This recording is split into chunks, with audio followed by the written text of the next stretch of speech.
Bienvenidos a esta segunda parte de la clase. Como les comenté anteriormente, hay conceptos claves que tenemos que conocer. Primero, las contracciones, frecuencia cardíaca fetal, la variabilidad, aceleraciones y desaceleraciones. Vamos a pasar por cada uno de estos conceptos. El primero, que tiene que ver con las contracciones, nosotros vamos a ver de que las contracciones van a quedar siempre grabadas en la parte baja del papel. Aquí podemos observar que las contracciones van a tener una forma de campana con un aumento y un descenso que es gradual, donde nos van a marcar un pic, ¿ya? Y esto yo lo puedo interpretar en base a los milímetros de mercurio, que correspondería a la presión eh, de la contracción uterina. Podemos encontrar también una línea basal y podemos determinar la frecuencia de las contracciones uterinas en un periodo de 10 minutos. Para este ejercicio vemos que acá hay dos líneas que están marcadas, donde están los números, que están marcadas de un color más oscuro, y el espacio entre estas dos líneas me va a marcar 10 minutos. Por lo tanto, yo puedo identificar de que aquí hay 4 contracciones en un periodo de 10 minutos, ¿ya? Que se encuentra dentro de los rangos normales. Recordemos que la frecuencia eh, de la dinámica uterina normal en un trabajo de parto en fase activa va entre 3 a 5 contracciones en 10 minutos. Ahora, cuando vemos que eso sale de la normalidad, lo podemos revisar como por ejemplo en una disminución en la dinámica o un aumento en la frecuencia de la dinámica. Son aspectos que ya vimos en la clase anterior del año pasado de distosis del trabajo parto para que lo puedan revisar. Podríamos encontrar la hipodinamia y la hiperdinamia asociada a la taquisistolía, la hipersistolía y el aumento del tono uterino basal. Otro concepto que es importante corresponde a la frecuencia cardíaca fetal basal. La frecuencia cardíaca fetal, de forma normal, tiene una variación que está dentro de los 110 y los 160 latidos por minuto. Eso se considera el rango normal, entre 110 a 160 latidos por minuto, ¿ya? Por lo tanto, cuando yo tengo que hay una taquicardia, es que tengo una frecuencia cardíaca fetal que está por sobre los 160 latidos por minuto en un periodo de 10 minutos, ya tiene que ser durante 10 minutos o más, o cuando hablo de una bradicardia, hablo que la frecuencia cardíaca fetal está bajo los 110 y esa frecuencia se ha mantenido así por más de 10 minutos, ¿ya? Entonces, cuando estos cambios en la frecuencia cardíaca fetal están por sobre los 160 o por bajo los 110 por un periodo de 10 minutos, ya, o de más de 10 minutos, hablamos de que ya hay un cambio en la frecuencia cardíaca fetal basal. Entonces vamos a primero registrar un rango normal. Lo que yo encontraría en un rango normal sería lo siguiente. Este sería la frecuencia cardíaca fetal normal.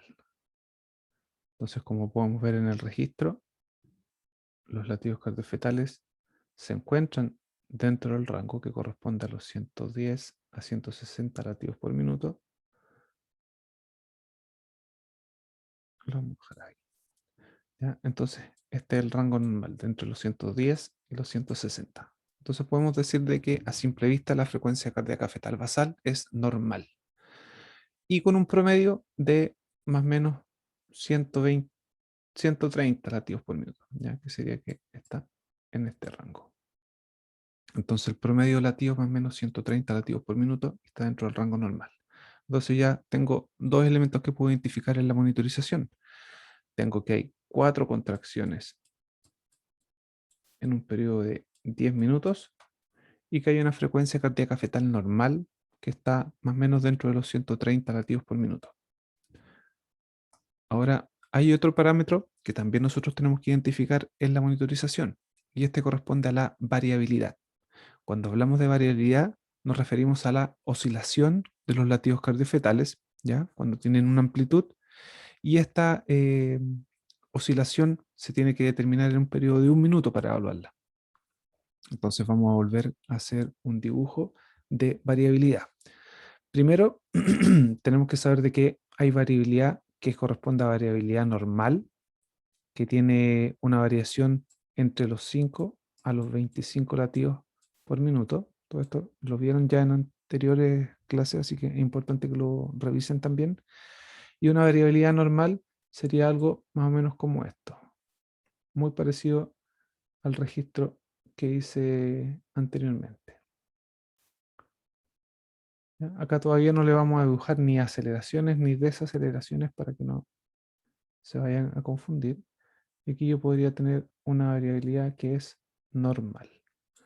Entonces lo que estoy mostrando es que hay un registro cardiotocográfico que tiene frecuencia cardíaca normal dentro de los parámetros normales con la variabilidad que los cambios en cada uno de estos latidos está dentro de un rango de 5 a 25 latidos por minuto. ¿Ya?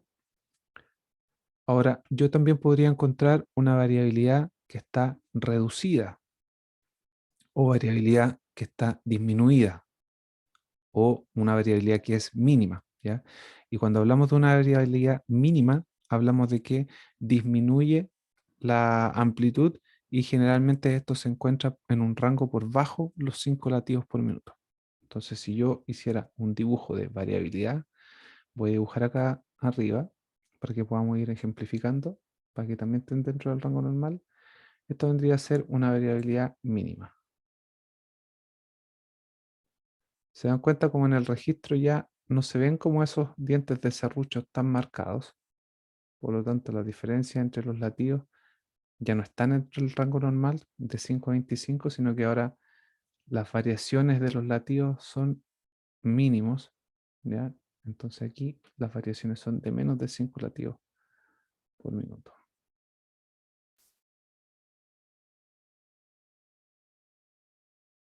Esto vendría a ser variabilidad mínima.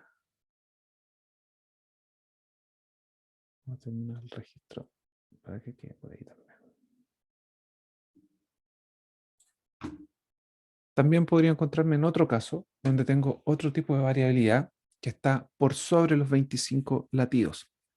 Y aquí hablamos de una variabilidad que es marcada. Tenemos esta variabilidad que es marcada o aumentada, podrían encontrarlo también, que es como un patrón saltatorio. Y la amplitud de banda que vamos a encontrar acá supera los 25 latidos por minuto. Entonces, si yo hiciera un dibujo o un trazado de ese registro, sería algo más o menos así.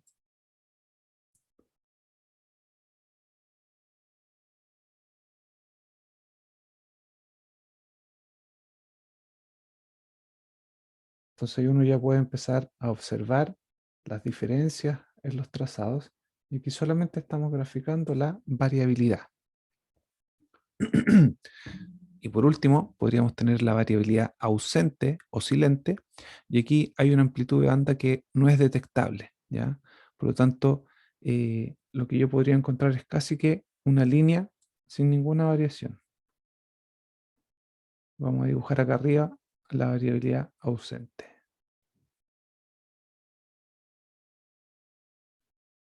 Entonces, notoriamente se observa de que no hay variaciones, van variando en la frecuencia cardíaca fetal los latidos, pero no hay variaciones ni saltos notorios entre ellos.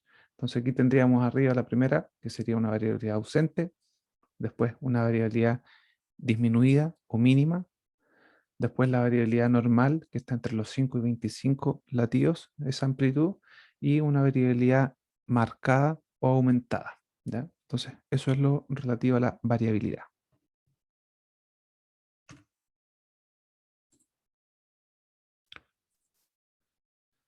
Ahora, otro concepto que también es importante corresponde a las aceleraciones. Y las aceleraciones es algo que es distinto a la variabilidad. Específicamente, una aceleración se define como un incremento abrupto de la frecuencia cardíaca fetal, ¿ya? Entonces, este incremento abrupto, para que sea considerada como aceleración, tiene que tener dos características que son principales. Primero, que tenga un aumento en más de 15 latidos por minuto y que tenga una duración de al menos 15 segundos. Entonces, si yo hiciera ese trazado, podría encontrar, vamos a dibujar una variabilidad normal. Esta es una variabilidad normal. Y aquí apareció un cambio notorio en el patrón. Y después seguimos con nuestra variabilidad. Está dentro de los rangos normales la frecuencia. Y apareció otro aumento más exagerado y más notorio. Y después vemos que sigue dentro de la normalidad y vamos a agregar un tercero.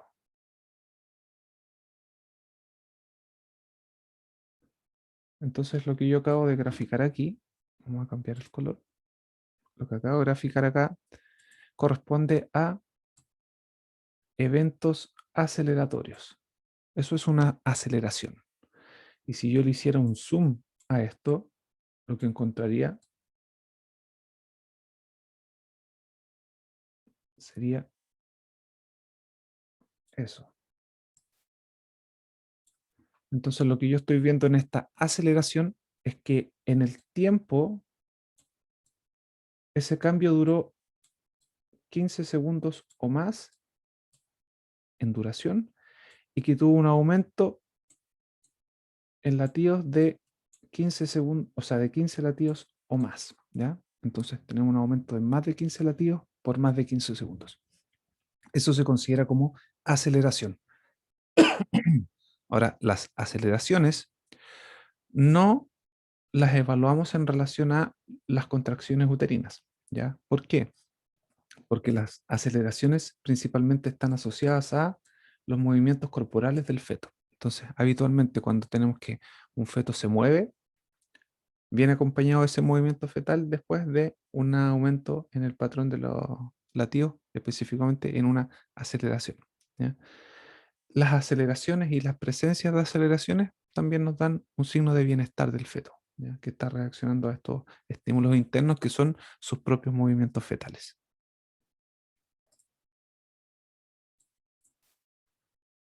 Ahora vamos a ver otro concepto que son las desaceleraciones. Y estas son una de las cosas más importantes que tenemos que conocer para la evaluación de una monitorización fetal intraparto.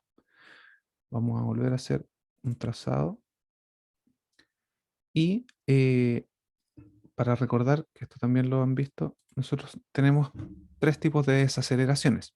Tenemos las desaceleraciones que son desaceleraciones precoces o tempranas, están las desaceleraciones tardías y están las desaceleraciones variables. Cuando hablamos de una desaceleración, hablamos que hay un descenso en la frecuencia cardíaca fetal por bajo de la línea base. Y esto tiene una disminución de más de 15 latidos por minuto de amplitud y que dura al menos 15 segundos. Entonces, es como algo inverso a lo que era la aceleración. Entonces, las desaceleraciones se considera que son una respuesta refleja para disminuir el gasto cardíaco cuando el feto se expone a un estrés o hipóxico o mecánico y de esta manera ayudar a mantener el metabolismo aeróbico del miocardio. Entonces nosotros podemos tener desaceleraciones que son precoces, tardías o variables. Ya vamos a pasar bien rápido esto porque ya lo han visto. Entonces cuando nosotros encontramos una desaceleración que es desaceleración precoz, principalmente la característica que la define es que el, la parte más alta de la contracción se relaciona con, aquí la vamos a dibujar mejor para que se note, y aquí vamos a dibujar, aquí vamos a dibujar otra. Entonces lo que estamos encontrando es que el nadir de la desaceleración, o sea, la parte más baja, coincide con la contracción. Entonces, como esto aquí coincide en el tiempo, lo que estamos viendo es una desaceleración de tipo precoz. Estas desaceleraciones que son precoces o tempranas disminuyen y después vuelven a la línea basal de forma gradual, ¿ya? Lo característico, como les decía, es que coinciden con las contracciones como que fuesen un espejo. Principalmente, este tipo de desaceleraciones pueden aparecer en la primera o segunda etapa del trabajo de parto y principalmente nosotros las podemos asociar a la compresión de la cabeza. ¿Ya? Hay una compresión mecánica de la cabeza cuando la cabeza ya se encaja dentro de la pelvis. Eso lo que genera es que hay un estímulo vagal y tiende a disminuir la frecuencia cardíaca fetal. Estas nosotros no las vamos a asociar a hipoxia o acidosis, ¿ya? Entonces, este tipo de desaceleración no se asocia a acidosis ni hipoxia.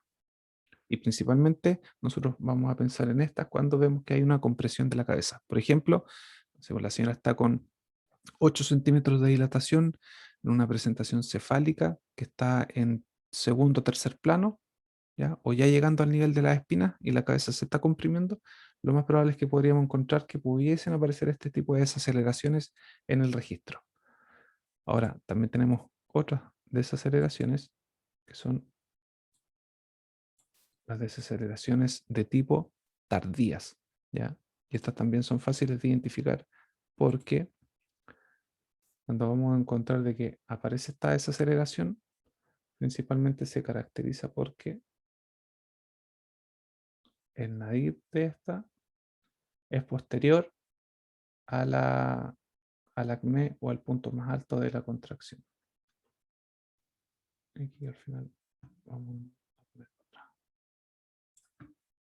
Entonces aquí vemos claramente que este es el acné de la contracción y no coincide con el nadir de la desaceleración, ¿ya? Entonces ocurre de forma más tardía, a diferencia de las desaceleraciones precoces que nosotros las encontrábamos que aparecían aquí, que más o menos coincidían con el acné de la contracción. En las desaceleraciones tardías, esta aparece de forma más posterior. Generalmente, lo que nosotros vemos que tiene un inicio o una recuperación de la línea basal que es gradual y hay una notoria disminución de los latidos cardiofetales que generalmente ocurre esta baja pasado unos 30 segundos desde el acné de la contracción. Entonces ocurre la contracción y generalmente como los 30 segundos después vamos a encontrar esta baja en los latidos cardiofetales. Este tipo de desaceleraciones son las que nosotros vamos a asociar a hipoxia. Entonces lo que estamos encontrando aquí es que principalmente el feto está ocupando un mecanismo de regulación. Lo que está pasando entonces es que la desaceleración nos va mostrando de que hay una respuesta a la hipoxia fetal que está mediada por los quimiorreceptores. Por lo tanto, significa que el feto no tiene reservas suficientes de oxígeno para poder tolerar ese periodo de hipoxia que le genera la contracción. Y por último, vamos a tener las desaceleraciones variables. Y estas desaceleraciones variables tienen una forma de V o V corta y muestran una rápida caída y también una rápida recuperación, ¿ya? Generalmente la caída es rápida, o sea, desde que se nota la desaceleración hasta el nadir pasan menos de 30 segundos. Y también tienen una recuperación que es rápida. Podría ser algo más o menos como esto.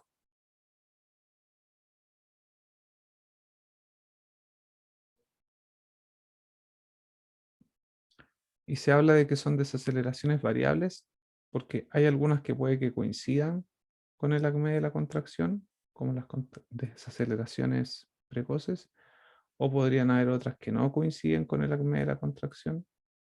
Entonces hay como una mezcla de desaceleraciones variables, o sea, las desaceleraciones variables son una mezcla de precoces y tardías. Y se caracterizan porque son más angostas, como les digo, desde que empieza la desaceleración hasta que llegamos aquí al punto más bajo, que es el nadir de la contracción, generalmente pasan menos de 30 segundos en este periodo. No es muy fácil dibujar con el mouse, pero menos de 30 segundos. Ah, que me equivoqué. Ahí sí. Menos de 30 segundos. ¿Ya? Vamos a ver cuál sigue a continuación. Y ahí tenemos una ejemplificación de lo que sería dos cosas que son súper importantes de reconocer, la desaceleración precoz y la desaceleración de tipo tardía. Entonces, desaceleración precoz, dijimos que coincidía el acme de la contracción con el nadir de esta desaceleración, y en la desaceleración tardía aquí se nota que hay un desfase, ¿ya? Que generalmente aparece la desaceleración, ¿ya? Eh, el fondo o el nadir de la desaceleración tiene una diferencia más o menos de unos 30 segundos en comparación con el acme de la contracción. Entonces, ya viendo esas cosas que eran básicas de la interpretación de los parámetros de un monitoreo, vamos a encontrar también, por ejemplo, algunas otras cosas que podrían incidir en la frecuencia cardíaca fetal. Principalmente hay que entender de que los latidos cardíacos fetales de repente van a ir variando, considerando todo dentro de un rango normal, dependiendo del estado en el que se encuentra el feto. Eh, Aquí podríamos encontrar, por ejemplo, que hay estados de la actividad fetal. El feto puede estar en periodos que son de quiescencia, hay periodos de sueño activo y hay periodos de vigilia. Entonces, cuando hay estos cambios y estas variaciones en los periodos del feto, podríamos ver que hay menos reactividad. Por ejemplo, si yo veo que el feto está en este caso en un periodo de quiescencia, significa que está en un periodo de sueño más profundo. Por lo tanto, aquí no va a haber tanta reactividad, ¿ya? Vamos a estar dentro de un parámetro normal en frecuencia cardíaca y en variabilidad, pero no necesariamente voy a encontrar aceleraciones. Y eso significa que probablemente este feto está en este periodo de un sueño profundo. También podríamos tener que el feto se encuentra en un sueño activo y también la frecuencia cardíaca fetal está dentro del rango normal. Podríamos encontrar aceleraciones, ¿ya? Entonces, esto también se encuentra dentro de la normalidad. O podría estar en un periodo de vigilia, que el feto está despierto, y aquí vamos a encontrar de que igualmente está dentro del rango normal los latidos en su patrón, está normal en su variabilidad, y probablemente aquí podríamos tener mayor cantidad de aceleraciones y aceleraciones mucho más frecuentes.